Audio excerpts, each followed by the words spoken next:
it's Rebecca here, the Dragon Librarian from Farmington Community Library, and Lala and I are here today to talk to you about a book that I think you'll find very, very intriguing. So you all know that I love a good thriller. I really particularly love to read thrillers in the summertime. I just think there's something so amazing about summer paired with thrillers. But let's be honest, I read them all year long. And I want to talk about today the very first thriller that I have read this year in 2025. I know it's not going to be the last, but there's always something special about like the first book in a particular genre, right, that you pick up in the new year. So I am really excited to talk to you about this book. It is by an author that I'm sure you know, that even if you haven't read anything by her, I'm sure you are familiar with her. And I'm here to try to let you know whether or not this book might be for you. This book is called Beautiful Ugly by Alice Feeney.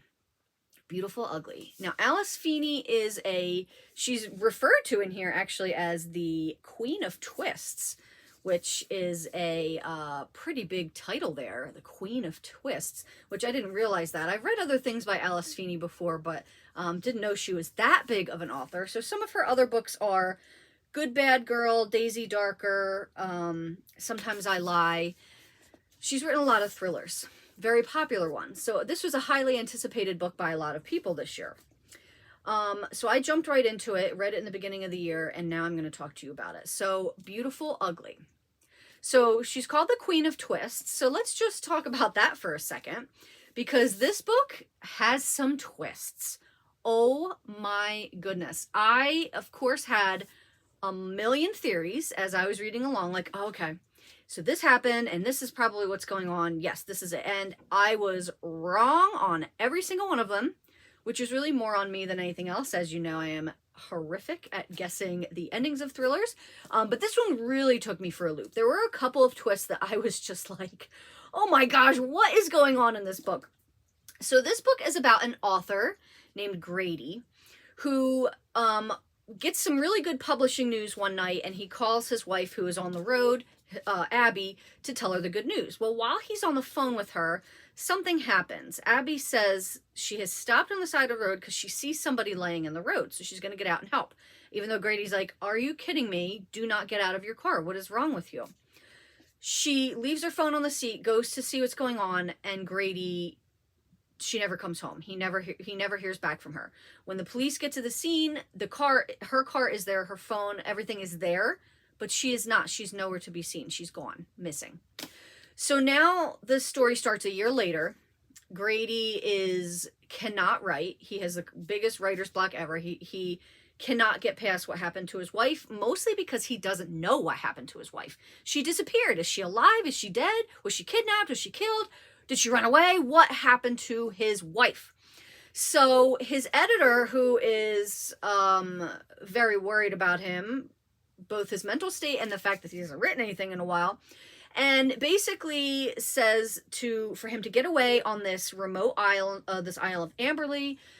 There's a cottage on that island that this other author that she used to represent stayed at for a while. He can stay there, get his head together, be isolated, get some quiet. Maybe he'll be able to write again. So he reluctantly agrees to do this. He goes to this isle, and of course, as you can probably guess, everything is not as it seems on this isle. So one thing first I just want to point out, which I think is really awesome, is it has a really great map, this book, of the island of Amberley. And I want to say that I love a good map for aesthetic reasons. Like, it's one of the many reasons why I love the genre of fantasy, because most of them have maps.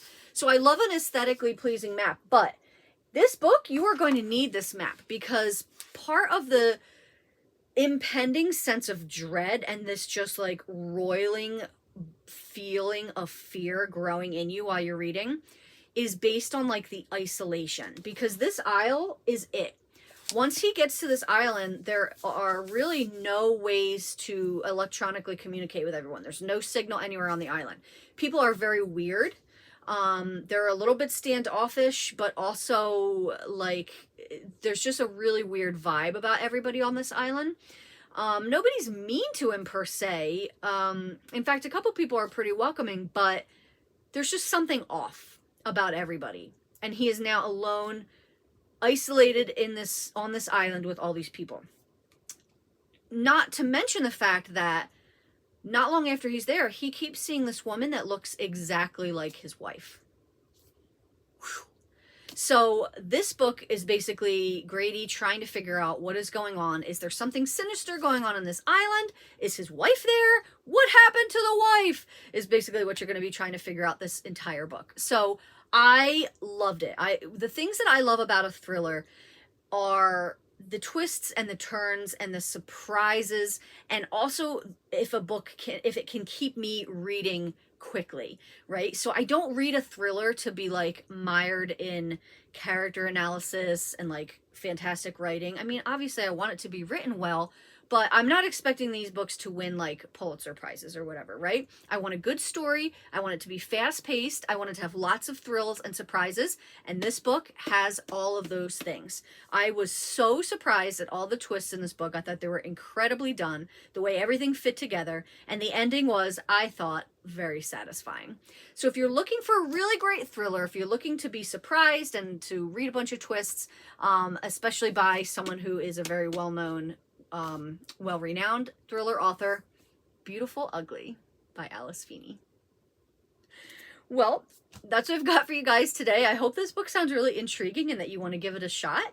If so, please feel free to come get it from Farmington Community Library. It is available there. And also, thank you very, very so much for watching, friends, and I hope you have a wonderful rest of the day.